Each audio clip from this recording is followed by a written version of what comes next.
Good day. Welcome, welcome. Thank you so much for tuning in. I'm Jay, and this is Homeschool Your Kids podcast. And today we have with us another Jay, a dope Jay. Go ahead and introduce yourself, Jay. Hey Jay, well, you're Jae, I'm Jay. Well, my name is actually Janelle, but I go by Jay in the professional space. As an ode to my father, who is the original Jay. So Jay Artist Wright. Artist is my maiden name. Wright is my married name. Artist Wright is so important to me because artist is actually a freed slave name that I was able to trace back to the late 1600s. Really just proud. And I was like, ooh, when I first got married, I was like, I'm all for keeping right, but I actually, that name has some affinity towards me. So J Artist Wright is my moniker. But what do you need to know about me? Uh, I am a visionary strategist. I live my life being very values driven and principled, and also constantly focused on what's ahead, specifically for my people. I am a Black woman, I'm a mother, I am a wife, I'm a daughter, I am a sister, I'm a best friend, and I hold all those titles very valuable, very close to my heart. I find them all to be very valuable for different reasons. However, I will say that I am most proud of being a mother. Out of all my accomplishments in life, it was hard for me to have them kids. It was not easy. And I had my kids. I had my kids later in life too. After several doctors told me I wasn't going to be able to conceive, so I find it a tremendous blessing to have two beautiful, healthy kids through my own conception, and then also a son that I inherited when he was 5. So I take that role very seriously. In my professional life, like I said, I'm a strategist. I've worked in the education space for over 20 years. I started out in this work as an Upward Bound counselor years ago. Upward Bound, I don't even know if I'm aging myself with Upward Bound, but Upward Bound was a program that was designed for low income first generation students to get into college. I was Upward Bound student myself. And so I did that. And while I was in college, got really excited about political science and law, thought I was going to be pre-law, took the LSAT and bombed it like tremendously and was like, oh, what else can I do? Because I'm not trying to take that test again. And then decided to go into graduate school, into public policy and urban development, which I'm glad that I did that because that's where more of my passion is. It's like, in areas I'm always looking for solutions. How can we fix things? How can we make things better? So yeah, that's kind of me in a nutshell. Okay. And you said, no, no lawyer for me. Don't worry about it. I'm going to Mm-mm. go do something else. I'm Yeah, going and to I was like, well, because just there was two things. One, my best friend did go to law school, and she came out with a major amount of student debt. And go. I went to state school for undergrad because I was just like weighing the options. I am a first generation college student, and I was just like, I'm not trying to come out owing $100,000 for, my education. So it was really important for me not to accrue debt. I learned that at a very early age. And so when I thought about law school, the low, they have them set up by tiers. In tier three, I would have came out making maybe 80,000 or 90,000, but I would have been upside down because my loan debt would have been like 100,000, 150,000. So that was like what really triggered me. And I was like, nah, this don't seem right. The return on this investment ain't coming out right. Well, look at you. Look at you thinking ahead. That's good because I came out with that six-figure debt. So glad you thought about yourself because I didn't. I didn't. Listen, I had to fight for myself. I'm the youngest of, I say I'm the youngest of 6 because my oldest sister had 2 daughters at a very young age. And so I was instant babysitter when I was like 9 and 10 years old. So I always had came from a big household. So at a very young age, I was like, all right, look, and plus, I love my sister, but she did everything the wrong way. And so I was like, okay, I'm not going to do that. So I learned really quickly. I told you, Jay. Hey, you gonna get it all. This is Jay Unfiltered. But anyway, I learned through my siblings' mistakes. Thankfully, that's one of the blessings about being the youngest. If you're not stubborn and hard-headed, which I wasn't too stubborn and hard-headed. So yeah, I just was like, okay, let me do things a little bit differently. So yeah. Yes, I know. Look at them paving the way. I was the auntie at 12 too, girl. So I feel you. I feel you all the way. Yeah, we still had kids, right? Because that was the best form of birth control. But later, always be the number one. I had my first at 30. How old were you? You had your first? 36. I was a, what did they call it? A geriatric pregnancy. I was like, forget y'all, 36 years old. But yeah, I had 36 and 37. I had my kids back to back. And like I said, and was a surprise because we were told we couldn't have kids. We went through a bunch of fertility treatments. They didn't work. I just feel like my husband's sheer determination and prayer was really what helped us. Like that was the blessing for sure. Nice. Okay. Yes. And don't take no for an answer. Not from. Yeah. No. No. Not from my husband. Mr. Wright was not having it. He's like, nah. They don't know what they're talking about. I was like, okay, but they're doctors and they've been doing this for a while. And he was just like, nope. I don't believe that. Right. So what are you finding solutions for? I think my biggest, like I said, my biggest driver is solutions for, my community, the Black community. And I like to look at it from a different lens. I had a very interesting childhood, as most of us have. Like I said, we can all probably attest to some form of trauma that we've had in our lives. But one of the things that I always credit my parents for is one, having us be faith-centered, and two, family was everything to us. Like our family unit meant everything. So with all that we went through, it didn't matter because I had my brother, I had my sisters, I had my mom, I had my dad. And so it made me think about life from a lens of I'm doing better in spite of my circumstances, which is what my mother would always say. Like, you're not going to be a statistic. You're going to rise above that. You're not going to place limitations on yourself. You're going to rise above that. And then at the same time, my father was truly an activist in his own right. And he always had us reading books and listening to, authors and Black activists just telling our story about our struggle. And that stuck with me because I moved around a lot and I was always kind of that kid adjusting to new environments, new cultures, which can be a good and a bad thing. It helped me be really adaptable. But, you get in those situations where you're the only Black kid and people are like, how come your hair is like that? Or other things. And I just always found a way to find solutions, like to answer that question. My hair is like this because the texture of my hair is, this, that, just always early on. And it was always based off of just feeling like, people don't know what they don't know. And so let me educate you. But also just feeling like I have a purpose on this life. So my setbacks, my challenges are a part of that story. And so when I look for solutions, it's based off of what's going to make this better. And so even when I talk about the Black community, the struggles that we have, a core part of the work that I do is in education advocacy. I don't want to focus and concentrate on the statistics that tell us that the NAEP scores are horrible for Black kids. I want to focus on where are schools doing well in spite of that? Where do we have people like you who are getting out of the system and saying, it's not my child that's the problem, it's the system that's the problem. And so I have just really been very intentional about making sure that my story and the stories that I'm telling are those from positivity and solutions driven. Nice. And where are you? What state are you in? So I've lived in a lot of different states, but I am now currently residing in Houston, Texas. And according to my kids, I can't leave because they like, look, we tired of moving. So. Oh, really? Yeah. Well, the funny thing is growing up, I kid you not, I've had over 30 different addresses from the time I was born till I was, 21 years old? Really? Which is so odd, for me, it's not odd, it's normal. But, for my husband, the house he grew up in was a crazy house he grew up in, right? So it was just like totally different experiences. And I was just like, oh, you as a baby? Like, don't know that world.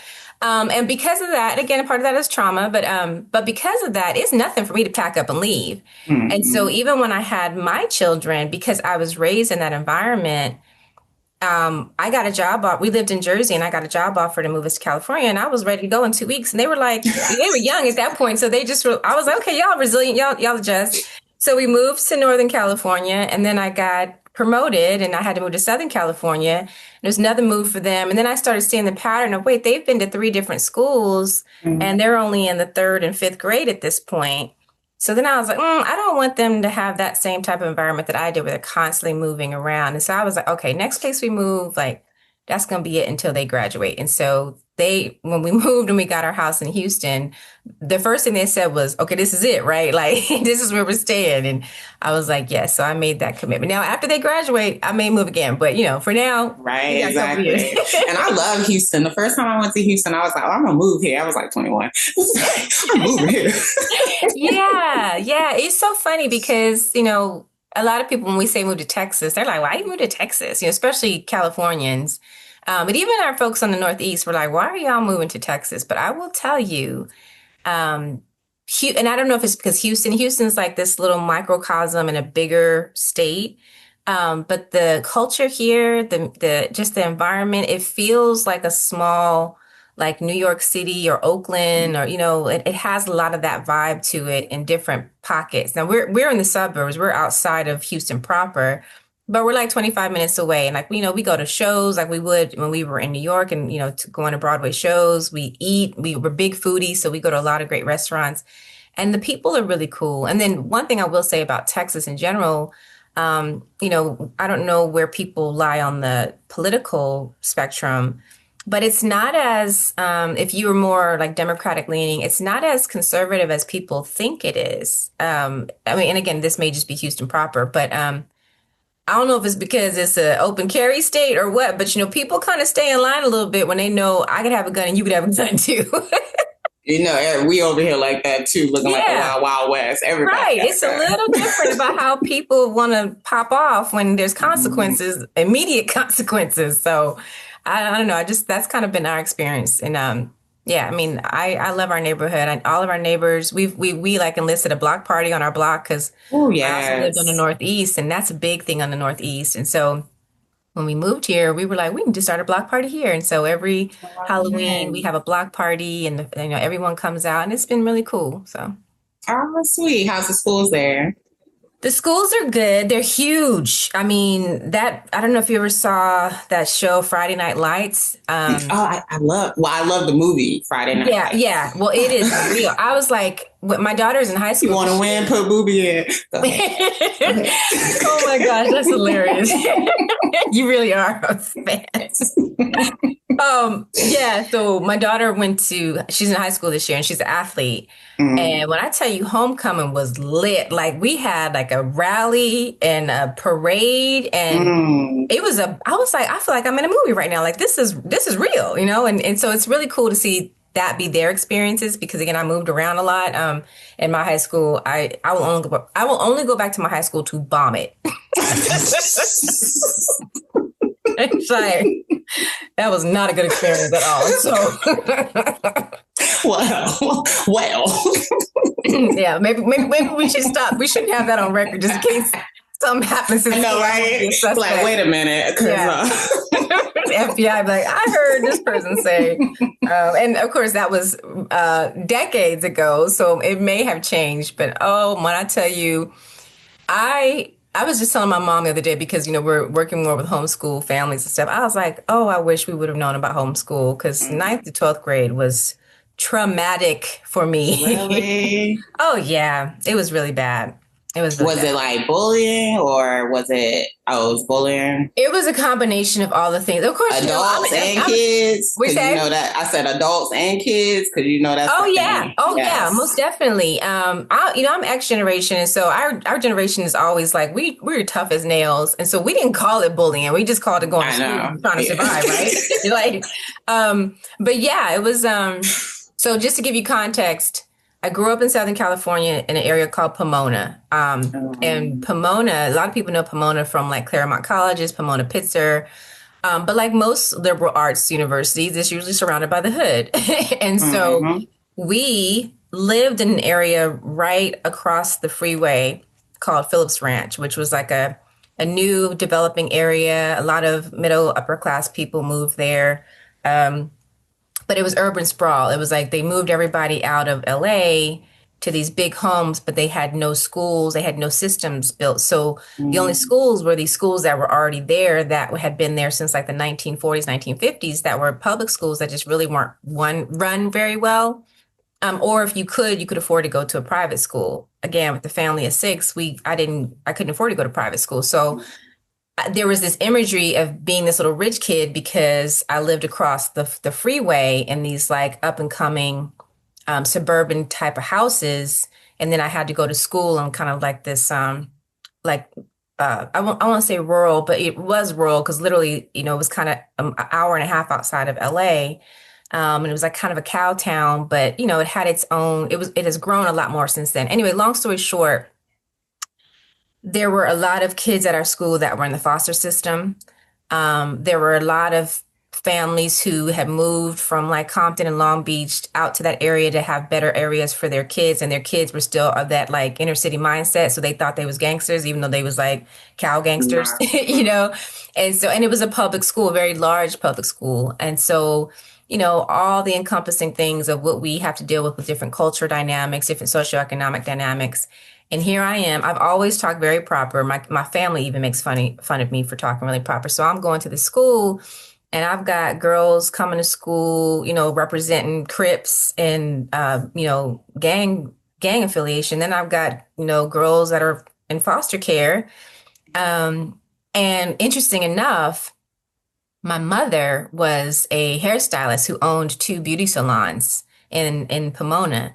And she did everybody's hair. And because she did everybody's hair, my hair was always laid. Like I always had my hair done. It was a good thing and a bad thing. My brother had a couple of Jerry curls, I gotta admit, But anyway, my mother's always been big about presenting yourself and fake it till you make it. Like you don't let people know your circumstances, and you can always, fake it till you make it. So Appear yeah, to I be went to well. school, and people bullied me. I had longer hair when I was in ninth grade, and this girl, I'll never forget. It was probably like the second week of school. This girl came up and snatched my ponytail because she thought it was fake. Oh wow. And I was like, what the heck is going on? And she was like, oh, I thought your hair was fake. And I'm looking at her like, well, what if it was? Well, I'm about to say yes, girl. Why do you want to fight? Like, why are we here? Right. And it was like, so I got in a fight every year. Oh man. Yeah, I learned how to fight. So they didn't beat me, but I got into a fight. I got into a lot of fights. I tried to stay active. Like I did sports. I tried to do anything and everything I could do to stay active because I couldn't go anywhere else, right? Which kind of saved me in a sense because I was an athlete, and then I tried to do like student council and other things just to help me out. And at the same time, there was a lot going on with my home environment. My mother and father. My father had substance abuse, and alcoholism is one of those diseases that when it's bad, but when it's good, it's great. You know what I mean? Like if he can drink and hold a job, it's fantastic. But when he's belligerent and can't keep himself employed, then we're struggling. So my childhood was always up and down. I would go from having this great house on the hill when my dad was employed because he was an engineer to living out of our car or living in a hotel because my mother would leave my father and, try to make it on her own because it was just such a hard thing to go back and forth. So that was just my entire high school experience. Like literally my junior year, I remember writing my college applications in the Denny's because we lived in the Motel 6, and I would go to the Denny's to eat, and I was at the Denny's table writing my college application. So the dynamic of the both was just a lot. And then I was angry. And so I would go to school like waiting for somebody to say something to me. And then the teachers weren't responsive to that. They didn't have the time because it was so many kids to really invest in like children unless you were like the A student, and I wasn't because I was back and forth to school all the time. So it just was a lot. It was very hard for me. Yeah. Oh my gosh. And look at you breaking cycles though. Oh yeah. I definitely, and like I said, a lot of it is because in spite of your circumstances, you prevail. And so that was always the case in our family. Like, it doesn't matter where you come from. It doesn't matter what people say about you. How do you feel? What is your purpose? What does God say about you? So, and I believe that. I believe that I was called for higher purpose. I believe that, this situation was only temporary and I was going to get out of it and things were going to get better. And that's how I always operated. Trust the process. Mm-hmm. Trust the process. Because Yes, here we ma'am. are. Here we are. Mm-hmm. And you have I Choose organization. Yeah. Let's talk about Freedom to choose schools. Yes. Mm-hmm. Yes. Yeah. So Freedom to Choose Schools, it really started as a passion project.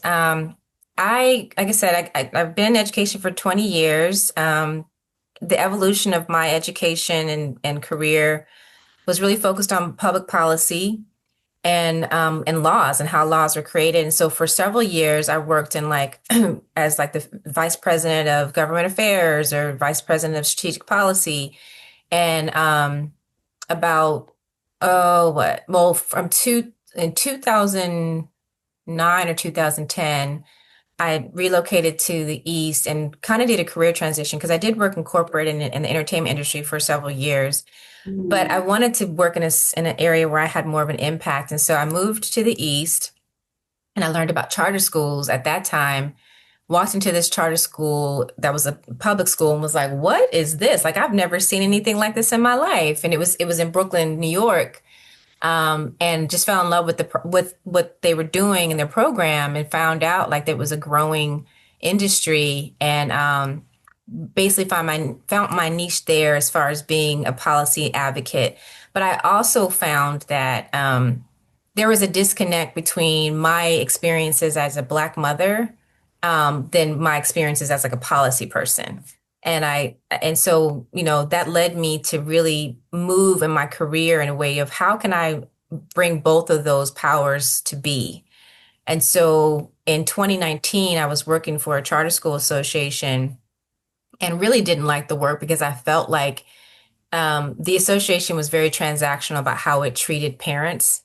Parents had power only if we told you what to say in that power. And I was like, no, parents have power, period. And so my job was to bring a lot of parents to testify at, legislative hearings and to support bills. And I saw this trend of like, we're going to tell them what to say and how to say it. And I was like, that's not authentic. And so I was really searching for the authenticity of our stories and the power that we can bring when we have the confidence to tell our stories the way we want to tell them.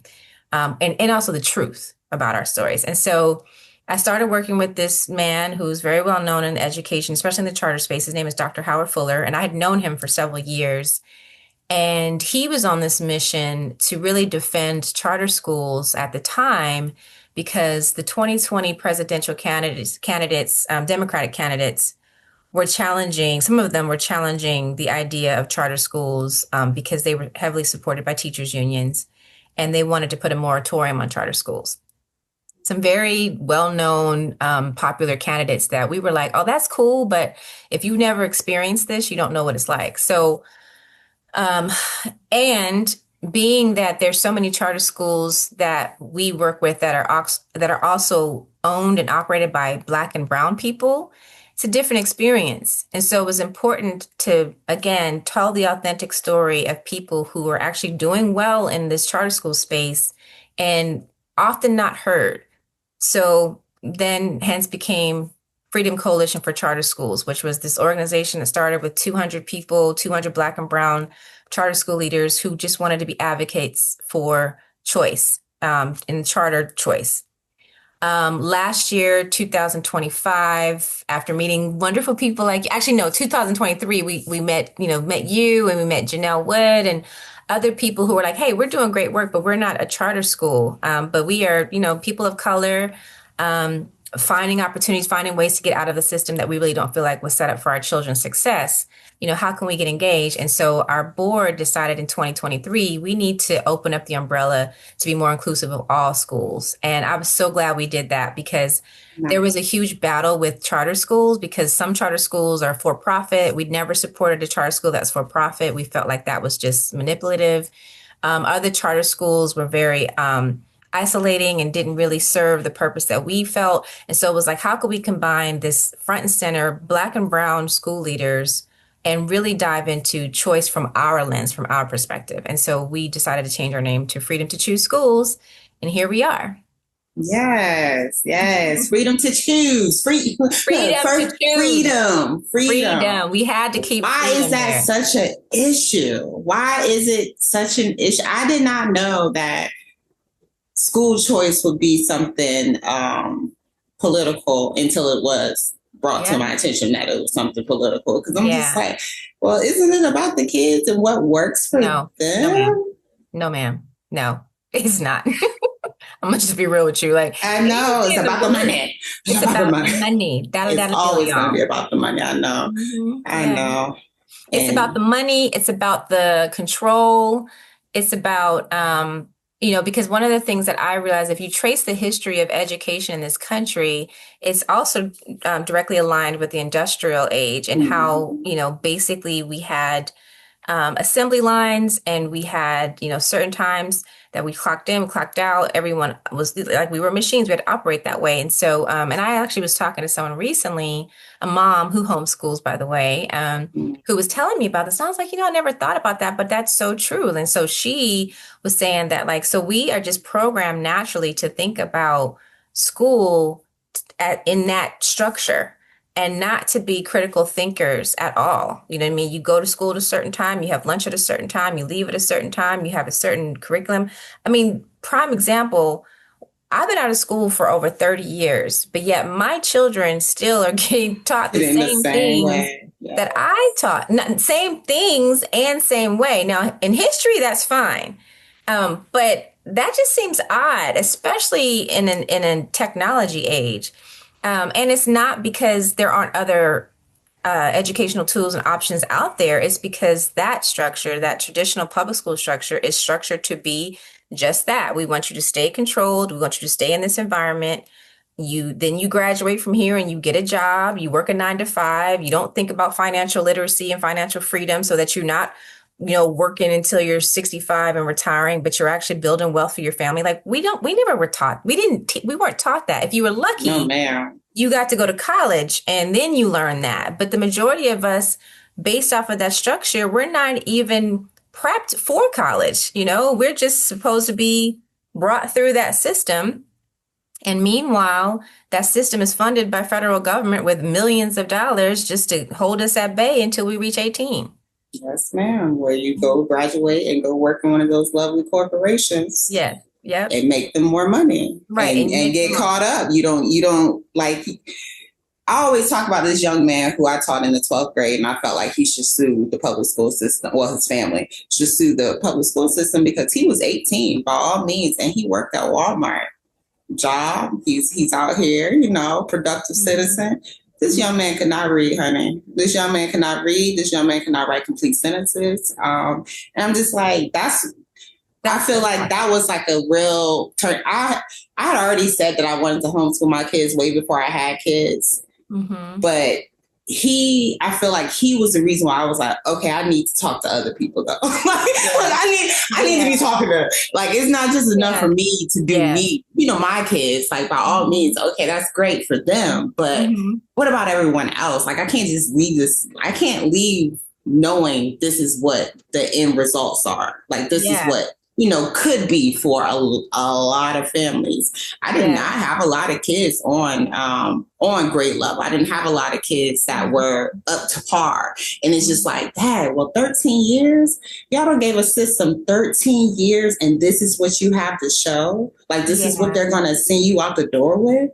Yeah. And thankfully, he's not incarcerated. Thankfully, he had a job and tried to make a living for himself. But I tell you what, it's only a matter of time before he may think of alternatives. I was about to say, I'm praying that he's not. I don't know. I have to Google him. But I hope he learns how to read.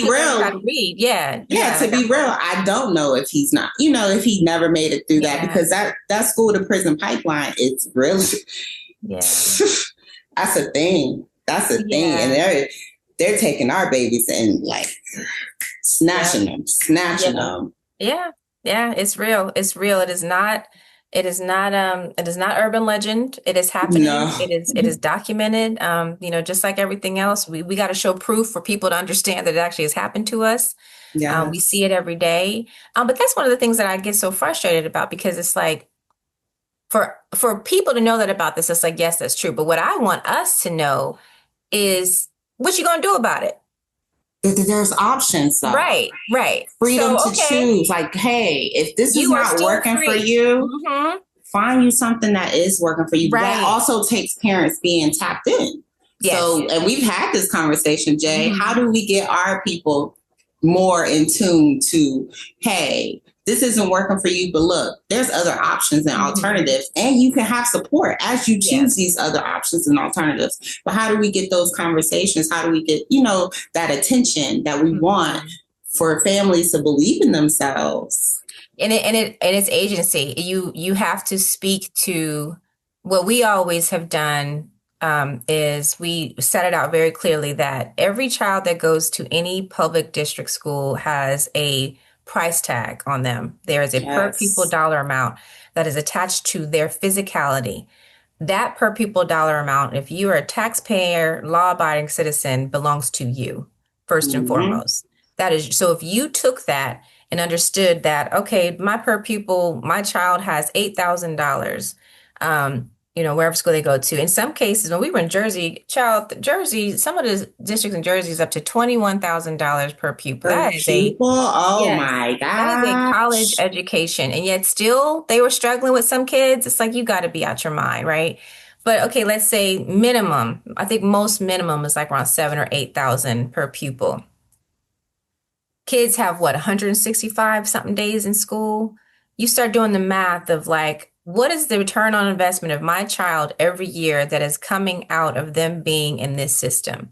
Are they on grade level? And then if you're an educator like you and I have been and are, you understand that this stuff ain't hard. You know what I mean? Like, we're talking about It's basic repetition. fundamentals. Yeah, like, Yeah. yeah. And so what's hard is to catch up. But if you can catch it and be consistent, but even That with the catch up, foundation.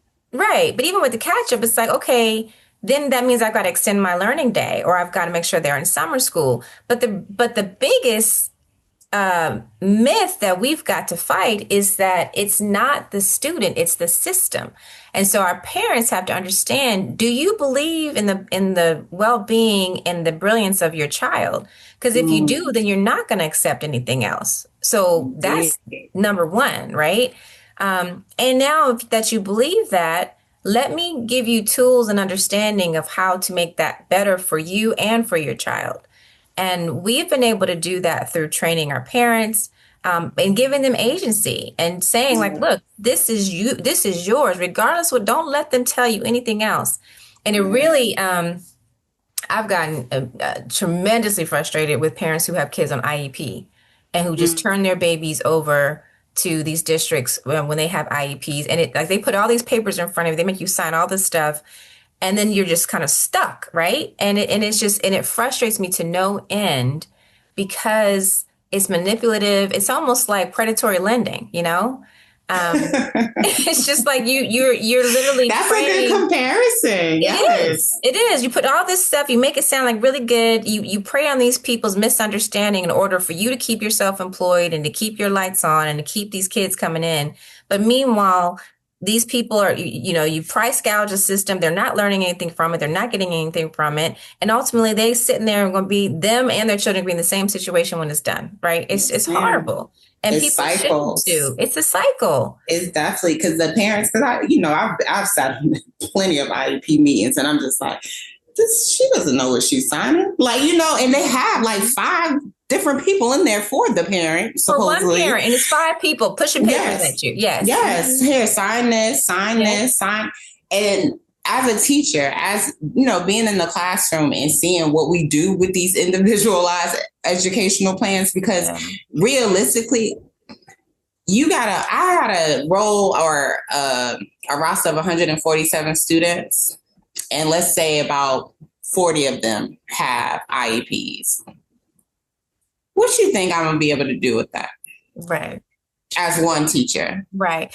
And that's the flip side of it. And then let's talk about the teachers, right? Because then you have teachers who are also brilliant. I always give credit to the power of teaching. It is a beautiful profession, just like nursing and doctors. When people are put on this earth and they are saving people's lives and they're making their lives better, they are angels in heaven, right? Yes, ma'am. And it's like for teachers, there's so much exhaustion and so much expectation. Like you said, like, what am I supposed to do? How it's not even set up for me to do well, you know?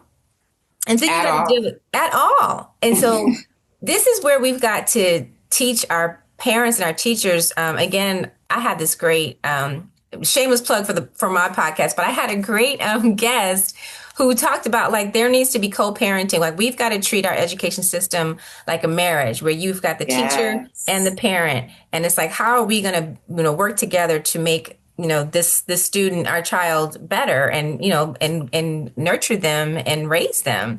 Yeah. But we don't set it up like that. A parent comes in ready to cuss out the teacher for all this stuff. There's no expectation set, for either side that they've agreed to. It's a battlefield. And unfortunately, the teachers are usually the martyrs of that because, again, they aren't the policy makers. They're just following whatever was brought down to them to follow. So if they've got to have a class of 40 kids or 30 kids and try to instruct all these different learning styles in one kind of cookie cutter environment, what do you expect to happen? It's so right in front of your face, but yet and still, people don't get it or they don't want to believe it or they keep fighting for something that is just not working for them. Yeah. I feel like schools should be more of a pillar of their community. I feel like schools should be more active within that community. Yeah. I said, imagine if we were to start the school year with a block party. Like the school has a block party for all the neighborhoods who go there. Mm-hmm. We're establishing relationship. Teachers are being able to meet parents, as they are. And just like you said, that co-parent, it is a collaborative relationship that should be taking place. Mm-hmm. That's the only way we're going to reach our baby or have our babies reach their levels of success. Yeah. If it's a collaborative relationship. And it's just like, okay, how do we build those relationships? Like, why are our schools so outside? Like, even though they're in the community, but they're so untouchable. It's like they got the gates up and they're only available from 8 to 3 or whatever. And a lot of that is mindset, right? A lot of that is a cultural mindset. And that actually, I don't know where it'd be interesting to find somebody who could talk about that because I think, the original structure of school was not supposed to be that way. When we look at these old towns, a lot of these ghost towns, if you go to a ghost town, you will find a bank, a jail, and a schoolhouse still, right? And that is because that was the center of that community. And, obviously we've grown. We don't have small towns and stuff like that anymore, but that still should be true. I mean, why is it that most of our schools aren't open from 8 to 3 for teaching and learning, but then from 3 to 6 or 3 to 8 for culture and community? You know what I mean? Like it should be a revolving door of communication and connectivity. And I mean, there are studies that have shown that schools that do that is what they've built into it. Dr. Kelly Gunn has a school in Atlanta, Kendesi schools, where they actually have, and it's a charter school, but they have a grocery store in their school. And so kids and parents can literally come and buy groceries at the same place where their children are going to school. They actively beautiful. Have town halls where they talk about the school board elections and voting. It is a community school, from all senses of the word. Yeah. Yeah. And that is what's needed. Like schools can go, they can be successful. Like if as a community, we all work to ensure that this school was successful for our kids, they could definitely be. But it's just, yeah. Yeah. And it's sad because, there's this joke about, well, you get what you pay for. And if your public education is free, then, don't complain. So then they expect you to invest into a private education, which, like I said, does work. There's all types of educational systems. But then there you have to ask yourself, as a law-abiding, tax-paying citizen, why should I have to pay more for something that is my civil right? I mean, people miss the part about, okay, I'm gonna check you on that one. But what if I decided not to send my child to your school anymore? You would send me to jail. So why can't I send you to jail for not educating my child appropriately? Why is there no injustice for an 18-year-old graduating who can't read or write? You know what I mean? Yet and still, if they didn't put that child through 13 years of school, they would bury that mother or father under the prison. You know, Yes, ma'am. the hypocrisy of it is amazing. Oh, and 13 years is such a long time. That Such is a such a, weight. and I always say it's a gamble. Like it's a gamble you're taking when you just send your child in that building and hope for the best. You Like hope for the best. you Yeah. hope for the Yeah. best. And it's sad because I mean, we talk about a lot of our families who, you know, you think about working class mothers and fathers, single mothers and fathers. We got a lot of grandparents who are raising their children's children. They are looking for help. They do just want the school to be a sanctuary. But from the educator standpoint, we shouldn't just accept that. That's when you have to start educating them too and letting them know, look, this path only goes so far. I need your support as well. Like, I don't know your child the way you know your child. As a matter of fact, the moment that I do something to piss you off, you're going to let me know that I don't know your child the way you know your child, right? My baby. It's my Right, child. exactly. All the my, you, I stuff. So like before we Right. get to that point, how do we come through the door? Like you said, having a block party, having, you know, a sit down where we are drawing out a plan of like, what does this look like? Having a parent write a letter to the teacher day one saying, this is my child. This is how my child acts and operates at home. This is how they should be acting and operating in school. If there is anything, you know, beyond that, you call me, you know, pronto.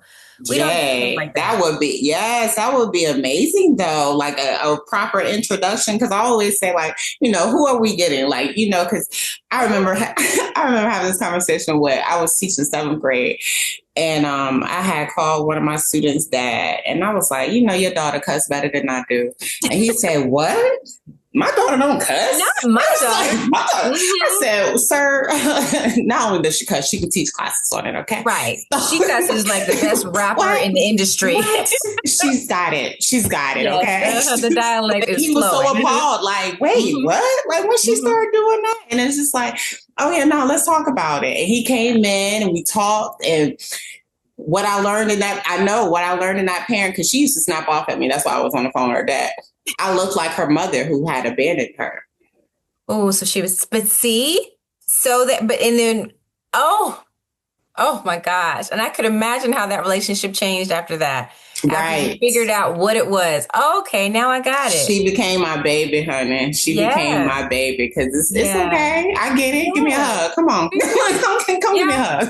Yes, but that conversation put so much more understanding in me as her teacher who's with her a lot that I didn't know before. Yes. Oh, I just want to give you a hug. I want to give all teachers hugs that have, y'all need to have some type of like, not only support system, but your own level of PTSD therapy. Oh, yeah.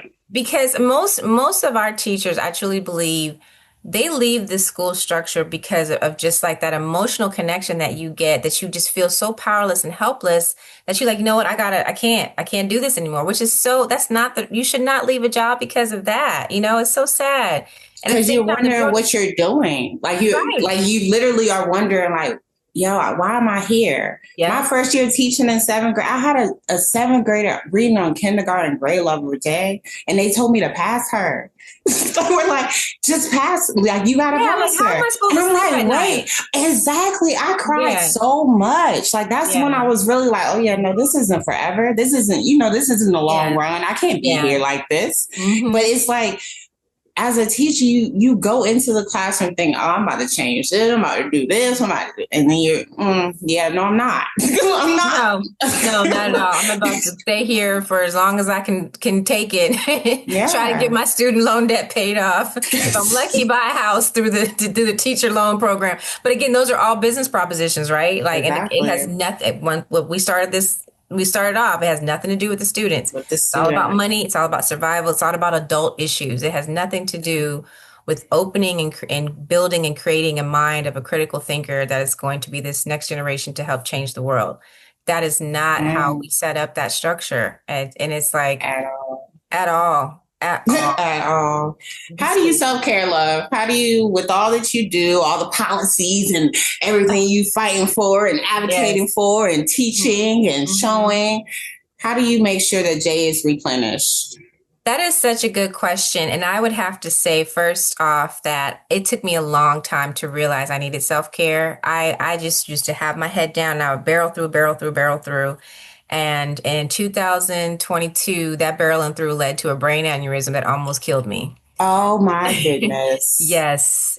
So thankfully, by the grace of God, I was spared. And it's such an interesting story. I don't think we have time to go through it. But ultimately, I had to lay in a bed for about a week before they could operate. And that week was just this excruciating pain of a headache and really contemplating, like, am I going to make it through this? And if I don't, how have I led my life up to this point? And if I do, how am I going to live my life afterwards? And so, it's unfortunate that people have to have near-death experiences sometimes for them to have that reality check. But unfortunately, that's what happened to me. But since then, I don't yell as much as I used to. Like physically, I can't.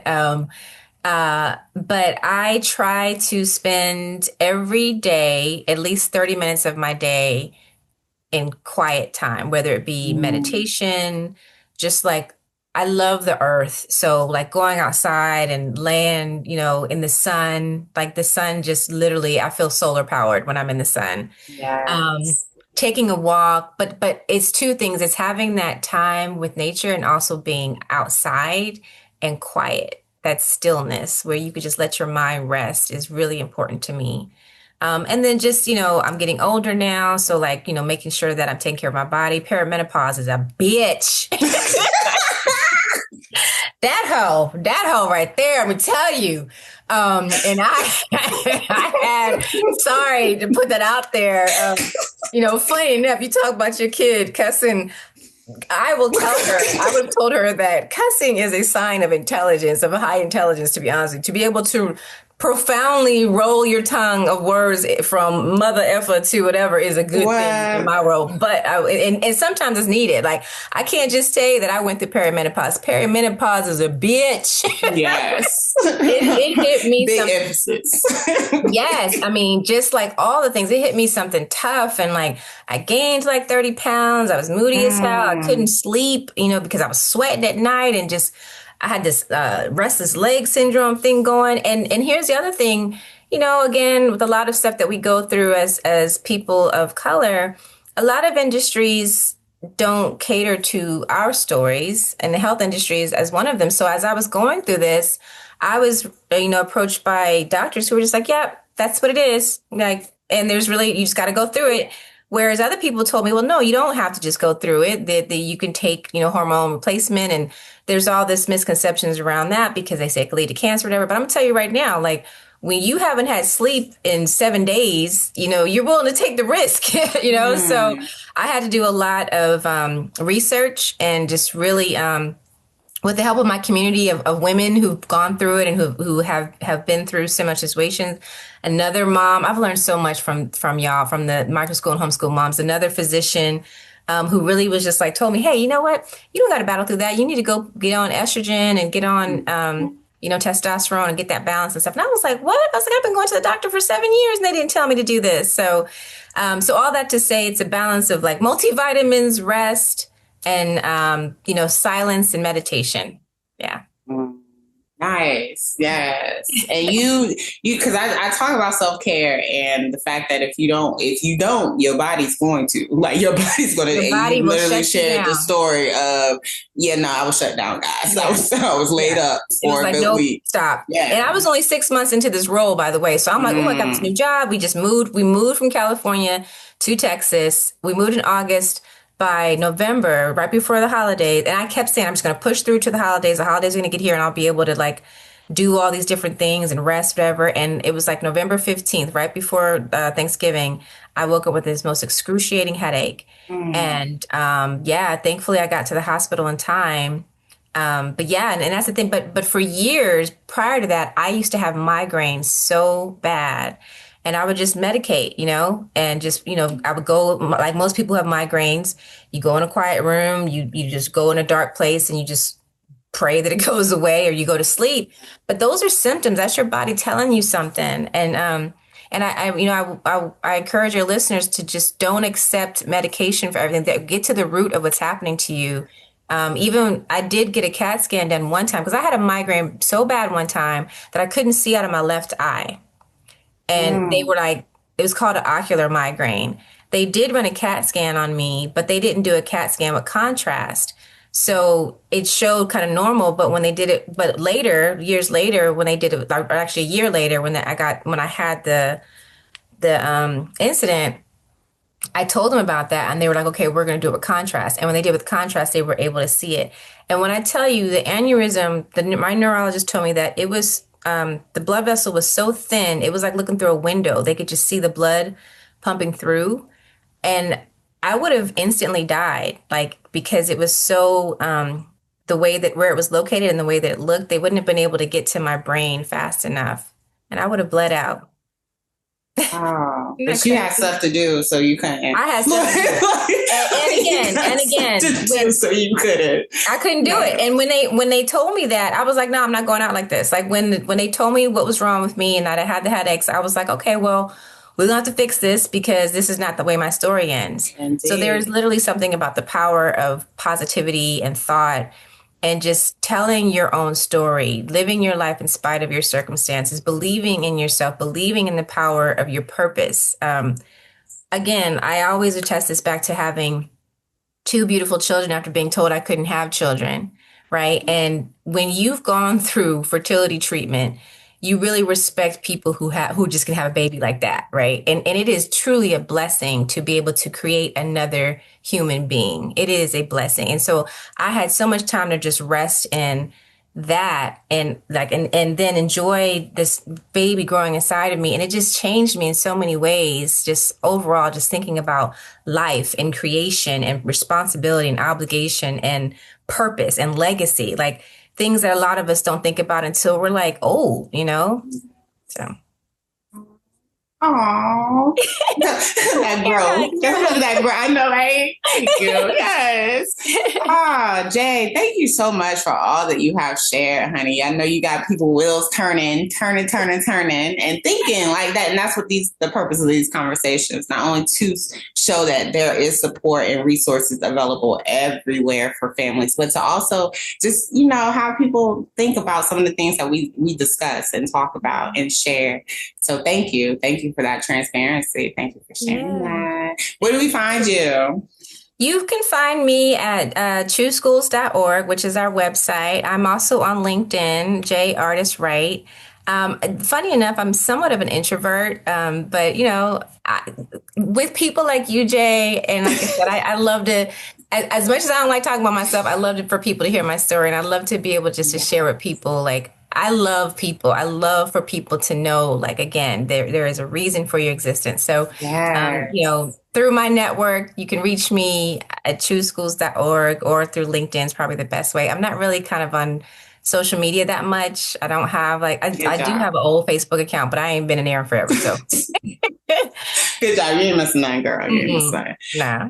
One last thing before I let you go. 3 things. If parents, if our listeners didn't hear anything else during this whole conversation, what are 3 things you want to leave them with?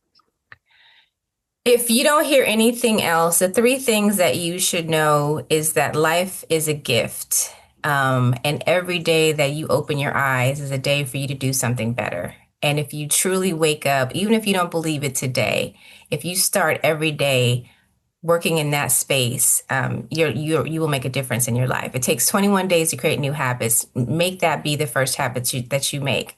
Wake up saying, I'm a gift to this world and I'm going to leave this gift with a present. The second thing I would say is, if you are a mother, there's nothing more powerful than a mama bear. There is nothing more powerful than a mama bear, and everybody is scared of a mama bear. Take all that power and use it to do whatever you need to do to make sure that your children are getting what they deserve and they are being treated with value and respect. And the last thing that I would say is to my people, to Black folks, listen, our adversity is our blessing. We need to stop looking at ourselves as a statistic and looking at ourselves in a negative way. Everything that we go through, we rise above it. Every single thing that we go through, we rise above it. And a lot of times we rise above it. We rise above it when we rise together. And so we need to just work in that space and do not let ourselves to be beholden to other people's opinions about who we are as a community. Oh, message. Yes. Thank you. I don't even need to put anything else on that. Yes, families, understand that the support is there always and forever. There are individuals that are working to ensure that you are supported in the choices that you are able to make, because you have the freedom to choose. So always and forever, homeschool your kids.